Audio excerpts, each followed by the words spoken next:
नमस्कार मित्रमैत्रिणींनो, पुन्हा एकदा माझ्या चॅनलवर कविताच किचन आणि ब्लॉग मराठीमध्ये तुमचं सर्वांचं खूप स्वागत आहे. कशा आहात मंडळी? मजेतच असणार, मी पण मजेतच आहे. तर आज मी तुमच्यासोबत वरई भगर उपवासासाठी त्याचा व्हिडिओ तुमच्यासोबत शेअर करत आहे. तर चला आता आपण व्हिडिओला सुरुवात करूया. तर इथे मी 1 वाटी भगर घेतलेली. तर भगरचं प्रमाण तुम्ही तुमच्या हिशोबाने घेऊ शकता. आता मी 1 जणासाठीच बनवत होती म्हणून मग मी तेवढंच घेतलं. आणि इथे हिरवी मिरची आणि शेंगदाणे घेतले. तुम्ही याच्यात बटाटे, कोथिंबीर वगैरे पण घालू शकता. पण आता बटाटे नव्हते म्हणून मग मी काही घातले नाही. तर इथे आता छोटं पातेलं घेतले मी. पातेलं घेताना किंवा कढई घेताना थोडी जाडच घ्यायची आणि त्यात आता आपण सुरुवातीला शेंगदाणे तेलामध्ये घालून घेणार आहोत. थोडंसं जिरं घालून घेणार आहोत आणि आपण हिरवी मिरची तुम्हाला आवडत असेल तर 1 हात 2च घाला.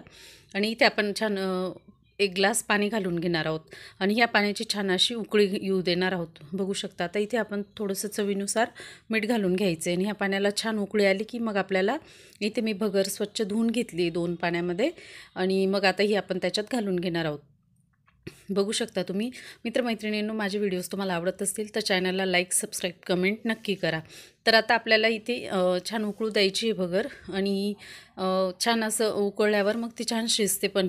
आता बघू शकता छान उकळी आल्यावर मग आपल्याला थोडंसं चमच्याने मिक्स करून घ्यायचं आहे. बघू शकता आता चमच्याने इथे मी मिक्स करून घेते छान आणि आता 2 मिनटं झाकण ठेवून दिले. 2 मिनटानंतर मग आपल्याला गॅस बंद करून घ्यायचं आहे. एकदा मी पुन्हा चेक करून घेतलं आणि चमच्याने असं व्यवस्थित मिक्स करून घेतलेलं आहे आणि मग आता मी ह्याच्यावर ही प्लेट ठेवून देणार आहे आणि मग 2 मिनटानंतर आपल्याला गॅस बंद करून द्यायचं आहे. तर बघू शकता आपली भगर खूप सुंदर अशी तयार झालेली. नक्की ट्राय करा.